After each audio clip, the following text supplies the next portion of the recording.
가능합니까? 이게 이성적이고 논리적으로 받아들여질 수 있는 문제가 아닙니다.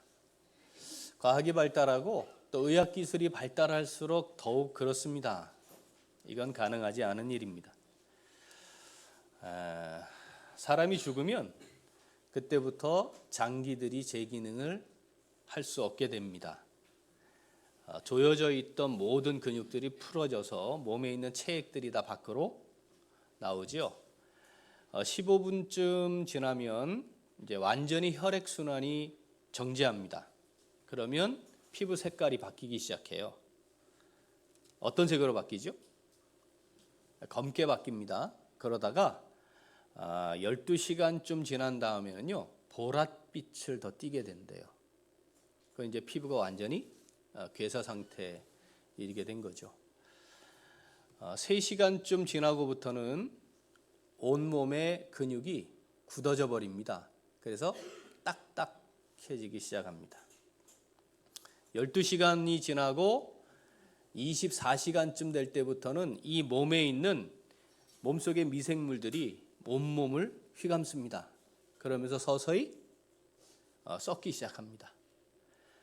48시간이 지나면 그 썩은 게 이제 훨씬 더 심해져서 사람이 뭘로 맞죠? 냄새로 맡게 됩니다. 아, 지금 썩고 있구나, 이렇게. 그러니까 죽었다가 금방 다시 살아났다? 뭐 그건 좀 그럴 수 있겠다 싶은데, 죽은 지 48시간이 지난 이후에 다시 살아났다, 이 말은 뭐가 굉장히 복잡해지기 시작하는 거예요. 이제 피부도 다 괴사됐죠. 혈액순환이 멈추는 바람에 몸 안에는 막 온갖 미생물들이 다 먹었죠. 구더기도 생겼죠. 냄새도 나죠. 그러니까 그런데 다시 살았다, 이게 다시 살았다가 이 모든 것들이 다시 원래 상태로 정상적으로 돌아왔다, 이런 말이니까 이게 참 설명하기 어렵고 이해도 안 되고, 그러니까 믿기 어렵습니다. 그런데 하나님께서 구약 성경에 메시아가 인류의 죄를 속죄한 후에 다시 살아날 것이다 라고 예언해 놓으셨어요.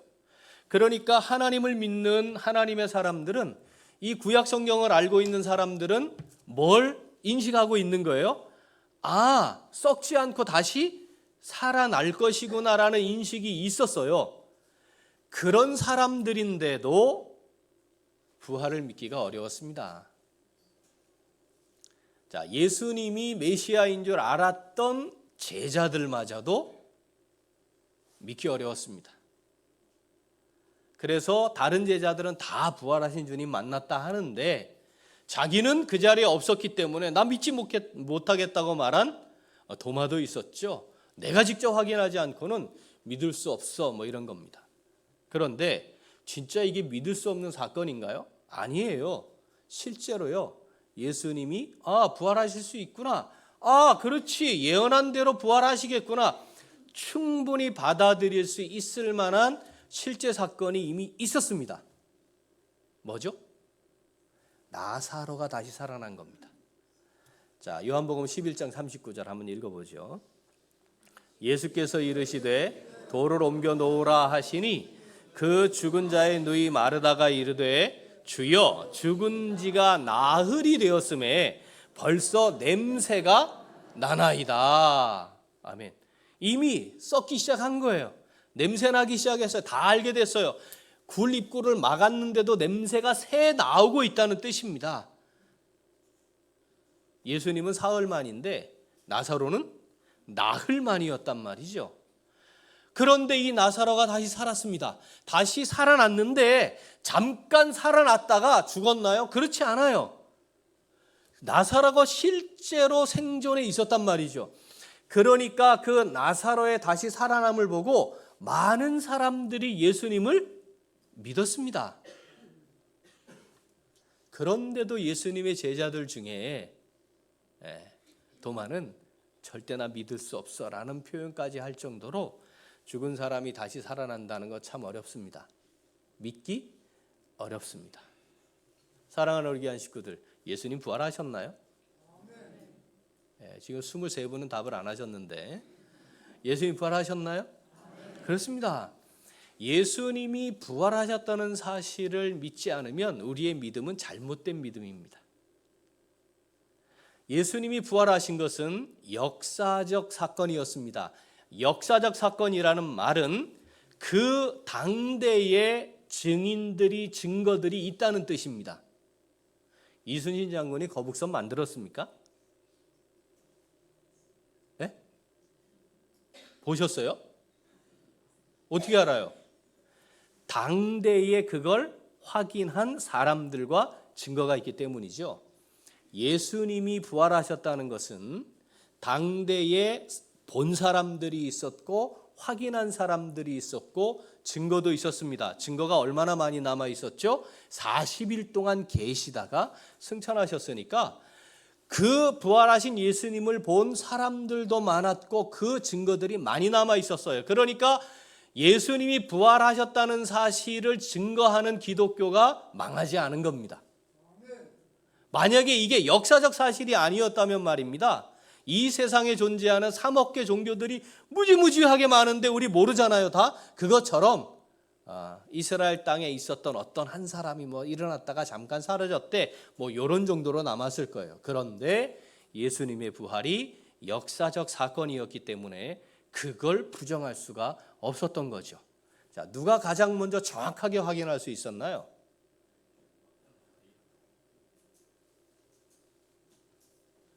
그 무덤을 지키던 로마 군인들입니다. 여러분, 그 로마 군인들을 지휘했던 사람은 누구죠? 빌라도였습니다. 빌라도가 최고 지휘관이었어요. 그래서 백부장을 통해 확인하지 않았습니까? 그러니까 예수를 따르는 무리들이 만들어낸 이야기가 아닙니다. 예수를 죽였던 로마 군인이 가장 먼저 보았습니다. 예수님을 십자가에 못 박으려고 온갖 괴계를 꾸며 예수를 죽였던 대제사장과 바리새인들과 서기관들이 로마 군병들을 통해 가장 확실하게 확인했습니다. 그래서 어떻게 했다고 그랬죠? 제자들이 돈을 주고 시체를 훔쳐간 거라고 하라고 말하기까지 했던 거죠. 이게 역사적인 사실로 남아 있었기 때문에 지금도 예수님의 부활이 역사적 사건이라는 데 대해 이견이 있을 수 없는 겁니다. 예수님 부활하셨습니까? 자, 내가 예수님 부활하셨다는 거 믿지 않아도 사실이에요. 이순신 장군이 거북선 만들어서 임진왜란 때 왜적을 물리쳤어요. 나 보지 못했지만, 믿지 않지만 그게 중요하지 않아. 왜냐하면 역사니까. 예수님의 부활은 역사입니다. 자, 그러면 예수님의 부활을 믿는다는 건 이 예수님이 부활하셨다는 사실, 이 역사를 믿는다는 말입니까? 그런가요? 아니에요.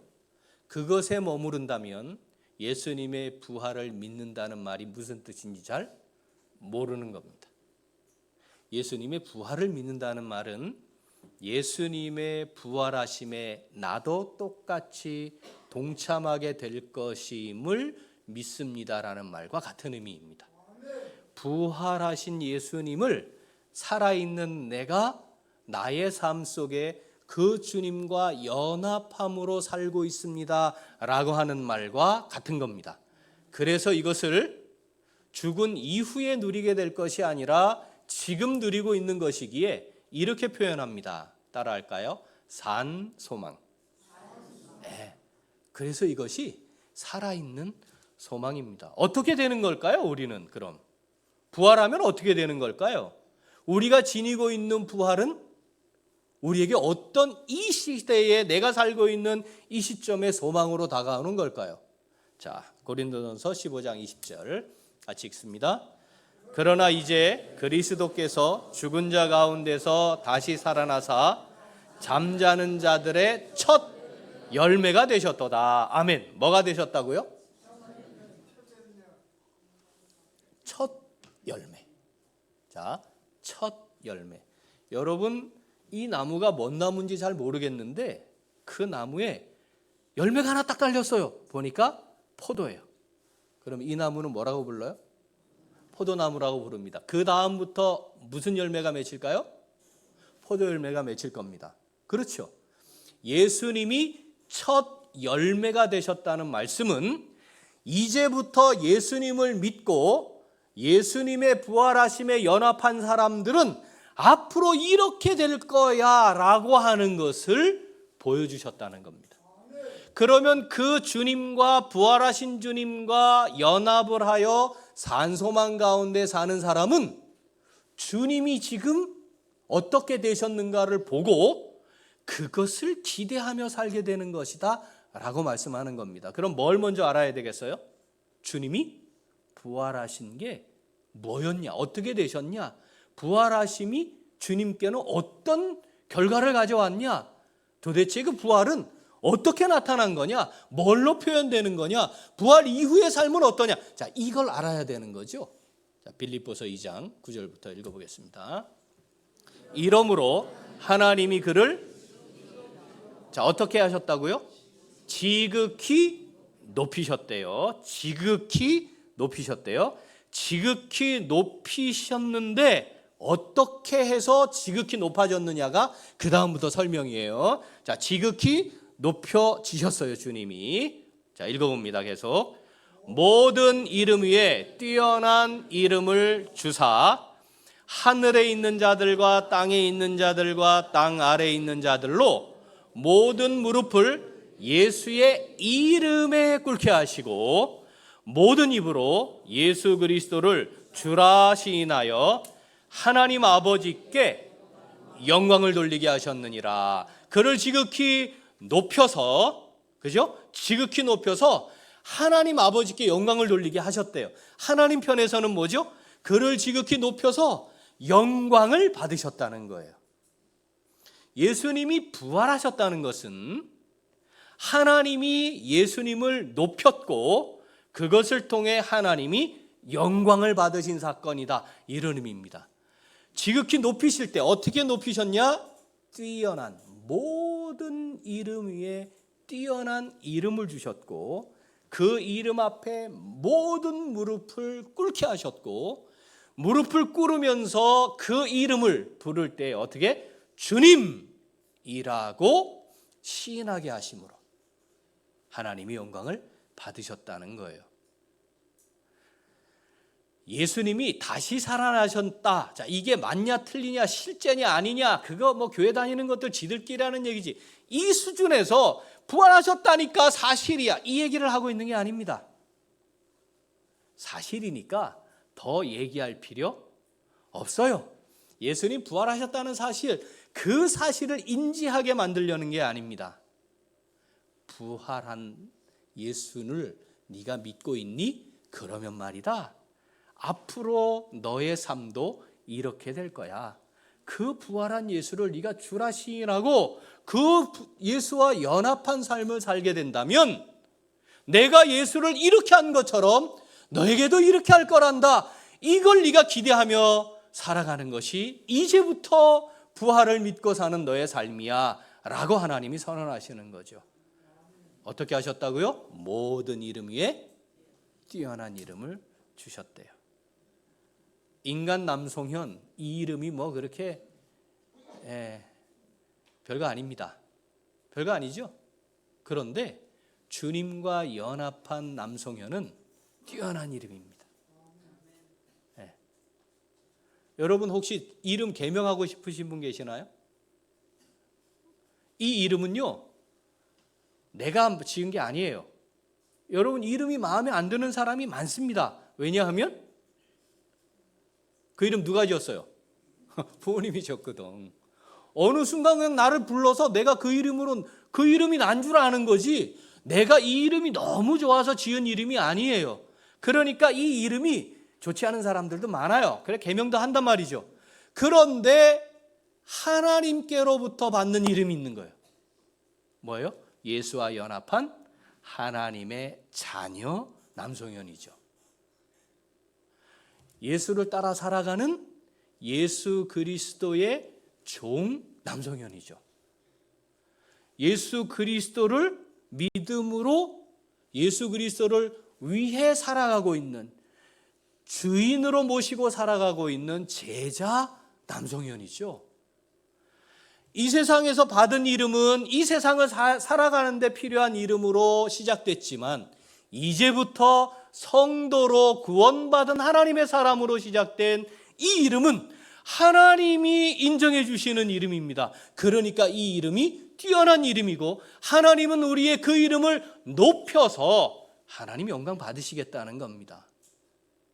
이것이 부활의 산소망 가운데 살아가는 성도의 삶입니다. 사랑하는 우리 귀한 식구들, 그냥 이름 남성현은 별거 아니었지만 하나님의 종 남성현은 귀하고 멋지고 복되고 뛰어난 이름입니다. 여러분, 이 고백이 우리의 삶에 있어야 해요. 그게 부활의 산소망 가운데 살아가는 성도입니다. 하나님을 알지 못할 때 내 이름을 불리면 사람들은 무엇을 연상했을까요? 내가 살아온 삶을 가지고 연상했을 겁니다. 그런데 이제 성도가 된 나, 사람들이 떠올릴 때 뭘 떠올릴까요? 아이고, 저 주일마다 예배 드리고 있잖아. 뭐 성가대하고 뭐 회식해야 되는데 칸타타 연습한다고 그것도 빠지고 가는 거 봐라 저거. 있다. 뭘 그 수요일 저녁에도 가서 기도하고 한다 그러고 말이야. 뭐야 도대체. 여러분, 이 이름이 영광스러운 이름이 되게 하신 거죠. 하나님 그 이름으로 우리를 통해 영광 받으신다. 이 사실을 인정하고 살아가는 것이 부활의 산소망 가운데 사는 삶입니다. 내가 주님 앞에 무릎을 꿇는 자가 되었습니다. 그렇죠? 그래서 주님이 이제부터는 내 삶의 주인이 되셨어요.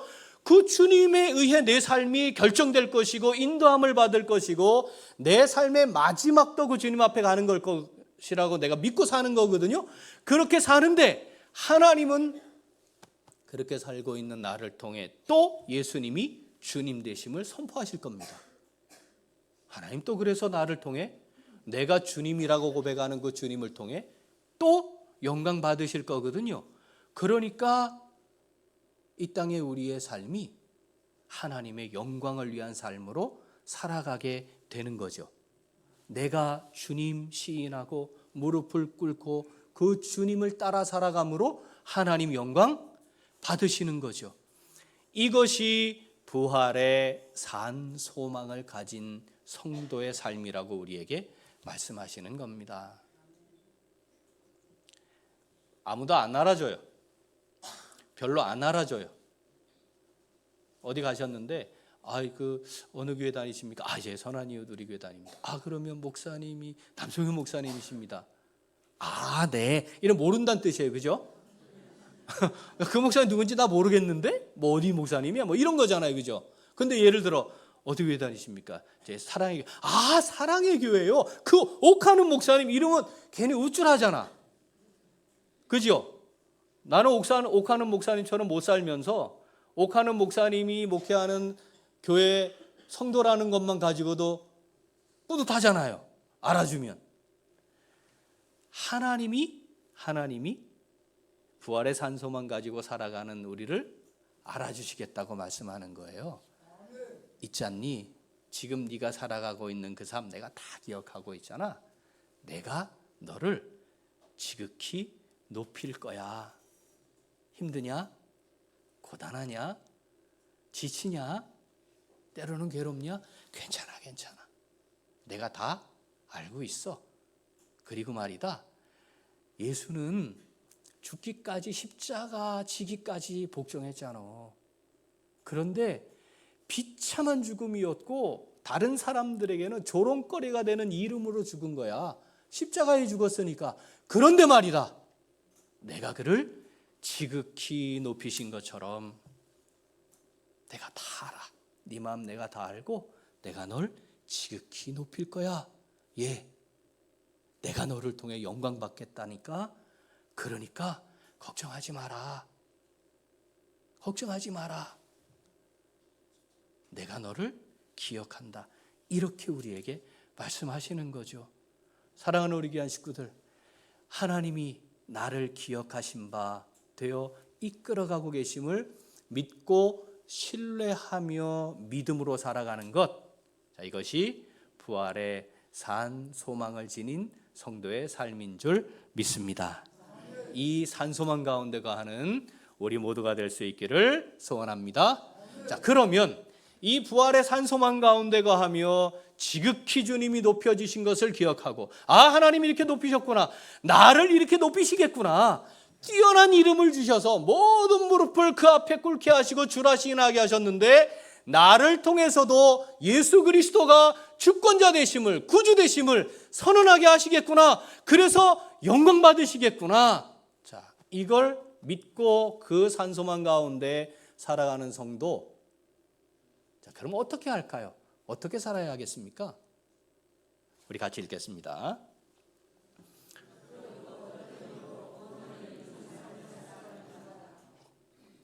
한 번 더 읽죠? 두렵고 떨림으로 구원을 이루는 삶을 살아갑니다. 자, 이 부활의 산 소망 가운데 살아가고 있는 성도로서 이미 우리에겐 구원의 은혜가 임했잖아요. 그죠? 자, 오늘 우리가 예배 드리고 칸타타까지 다 참여해서 하나님께 영광 돌리고 집을 가는데 내 뒤에 있던 트럭에 바퀴가 빠져서 내 차를 덮쳤습니다. 그런 일은 안 일어나겠죠? 절대 안 일어날 거니까 예를 드는 거예요. 그래서 차를 덮쳐서 제가 오늘 천국 갔습니다. 할렐루야. 아니에요? 아니, 천국 바라보고 우리가 신앙생활하는 건데 그 바라던 천국을 갔으니 할렐루야지. 너무너무 잘 되셨다, 천국 가셨네, 그래야 되는 거 아니에요? 그건 또 아닌가 봐요. 여러분, 오늘 우리에게 이 땅의 삶이 끝이 오더라도 우리는 이미 천국에 속한 자로 살고 있는 겁니다. 부활의 소망이 있으니까. 그렇죠? 그런데 그러면 우리의 삶은 완성되었다는 뜻입니까? 그렇진 않습니다. 완성된 건 아닙니다. 구원은 받았지만 구원받은 성도로 완전하지는 않습니다. 그러니까 어떻게 해야 해요? 온전한 성도가 되는 삶을 계속해서 살아가야 합니다. 그게 뭐예요? 구원을 이루다, 이런 말입니다. 부활이 없다면, 내가 이 땅을 살아가고 있는데 부활의 소망을 지니지 못하고 살고 있다면 이거 참 불쌍한 것이다 라고 성경이 말합니다. 그리고 너희가 갖고 있는 믿음도 헛거야, 이렇게 말씀하세요. 내가 믿음을 가지고 살고 있는데 이 땅에서 잘 될 것, 이 땅에서 좋아질 것, 이 땅에 사는 동안에 다른 사람들보다 나아질 것, 지금보다 더 이런 것만 잔뜩 생각하고 살고 있다면 그것도 헛거다, 이렇게 말씀하세요. 한번 읽어보겠습니다. 고린도전서 15장 12절부터 같이 읽죠. 그리스도께서 죽은 자 가운데서 다시 살아나셨다 전파되었거늘 너희 중에서 어떤 사람들은 어찌하여 죽은 자 가운데서 부활이 없다 하느냐. 만일 죽은 자의 부활이 없으면 그리스도도 다시 살아나지 못하셨으리라. 그리스도께서 만일 다시 살아나지 못하셨으면 우리가 전파하는 것도 헛것이요 또 너희 믿음도 헛것이며 또 우리가 하나님의 거짓 증인으로 발견되리니 우리가 하나님이 그리스도를 다시 살리셨다고 증언하였음이라. 만일 죽은 자가 다시 살아나는 일이 없으면 하나님이 그리스도를 다시 살리지 아니하셨으리라. 만일 죽은 자가 다시 살아나는 일이 없으면 그리스도도 다시 살아나신 일이 없었을 터이요 그리스도께서 다시 살아나신 일이 없으면 너희의 믿음도 헛되고 너희가 여전히 죄 가운데 있을 것이요 또한 그리스도 안에서 잠자는 자도 망하였으리니. 자, 여기까지 계속 반복된 거예요. 그죠? 부활이 있는 겁니다. 내가 없다고 말한다고 없어지는 게 아니에요. 왜냐하면 이건 역사적인 사건이기 때문에 그렇습니다. 그래서 부활이 있어요. 문제는 이 부활의 소망을 가진 사람이 어떻게 살아야 하느냐인데 19절 같이 읽죠. 만일 그리스도 안에서 우리가 바라는 것이 다만 이 세상의 삶뿐이면 모든 사람 가운데 우리가 더욱 불쌍한 자이러라. 더 불쌍한 자래요. 그냥 불쌍한 자는 뭐예요? 그냥 불쌍한 자라면 아무리 얘기를 하고 또 얘기하고 또 얘기하고 또 얘기해도 안 믿은 사람, 안 들은 사람은 불쌍한 사람이에요. 기회가 없었던 사람 불쌍한 사람이에요. 근데 본문을 보니까 뭐요? 더욱 불쌍한, 이거보다 더 불쌍한 사람들이 있다는 거예요. 그게 뭐냐면 따라 하실래요? 열심히 교회 다니고 지옥 가는 사람입니다. 이게 웃기는 말인데 실제예요. 주님이 하신 말씀이니까 알고만 있는 게 아닙니다. 그렇죠? 네.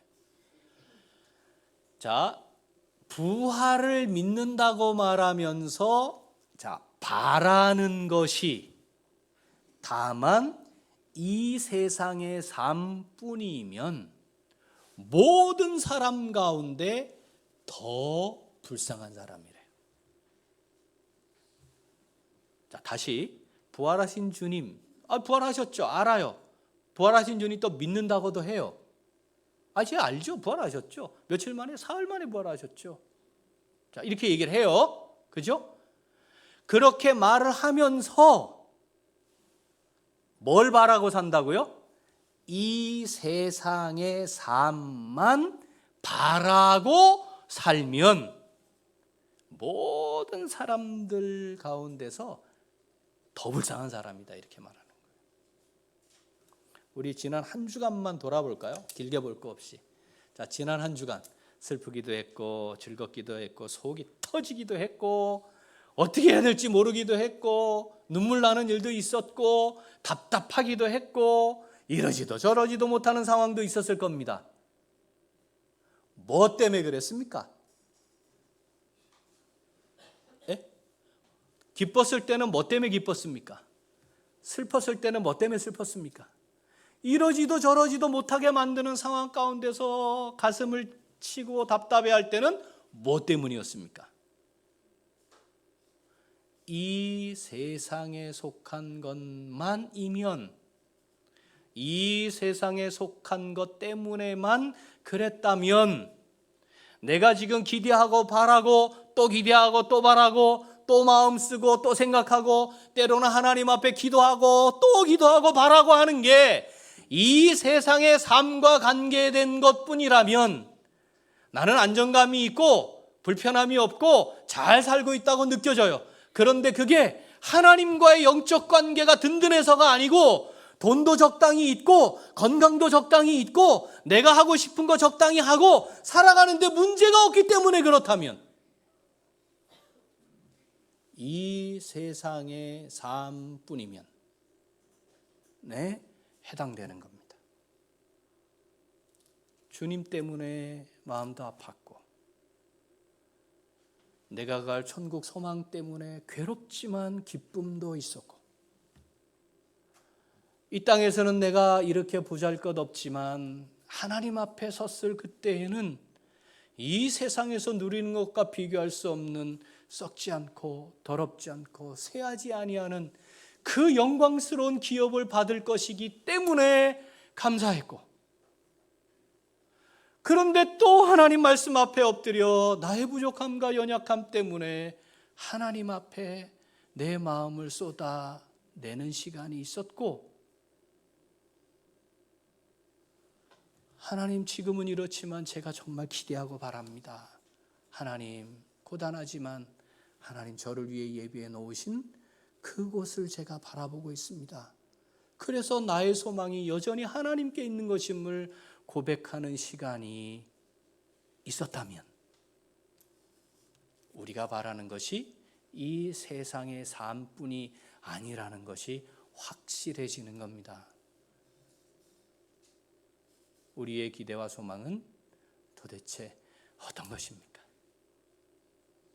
부활하신 주님을 알고 그 주님과 연합한 자로 살고 있다면 우리가 기대하고 바라는 것은 이 땅에 있는 것, 이 땅의 삶뿐이 아니어야 한다는 것. 우리 다시 한번 기억하고 하나님께서 나를 향해 지니고 계신 뜻을 기억하고 사는 거죠. 그 뜻을 이루어 드리기 위해 사는 거죠. 언제까지? 언제 죽어요? 그거예요. 그러니까 언제일지 모르지만 그때까지 그 믿음의 삶을 지속해서 살아가는 겁니다. 빌립보서 2장 12절 같이 읽습니다. 그러므로 나의 사랑하는 자들아, 너희가 나 있을 때뿐 아니라 더욱 지금 나 없을 때에도 항상 복종하여 두렵고 떨림으로 너희 구원을 이루라. 아멘. 자, 여기 너희가 나 있을 때뿐 아니라 지금 나 없을 때, 이게 누구예요? 이 빌립보서를 기록하고 있는 사도 바울이잖아요. 그죠? 빌립보 교회에 함께 있을 때, 지금은 로마에 죄수의 신분으로 가 있어서 함께 없지만 이거잖아요. 그죠? 자, 그렇지만 어떻게 하라고요? 어떻게 하라고요? 항상 복종하여 두렵고 떨림으로 너희의 이 부활의 산소망 가운데 살아가는 삶의 여정을 계속하면 좋겠다고 말씀하시는 겁니다. 한 번 더 읽어볼까요? 2장 12절. 그러므로 나의 사랑하는 자들아, 너희가 나 있을 때뿐 아니라 더욱 지금 나 없을 때에도 항상 복종하여 두렵고 떨림으로 너희 구원을 이루라. 아멘. 부활의 산소망이 시간이 가면 갈수록 더 확실해진 살아있는 소망이 될 수 있기를 소원합니다. 주님과 연합한 삶의 영역이 점점점 넓어지고 깊어져서 하나님이 허락하신 오늘 하루를 살아가면서 그 산소망 붙들고 지금은 내가 이 땅의 삶을 살아가고 있지만 하나님이 정하신 그때에 하나님이 나를 지극히 높일 것임을 단단히 붙잡고 하나님이 내게 주실 영광스러운 이름을 기대하면서 하나님이 내게 주시는 말씀을 따라 나를 통해 이루어 가실 멋지고 위대한 일 아름답게 이루어드리다 주님 앞에 서기를 고대하는 이 소망 가운데 멋진 믿음의 삶, 복된 삶 이어가는 우리 모두가 될 수 있기를 소원합니다. 아멘. 기도하겠습니다.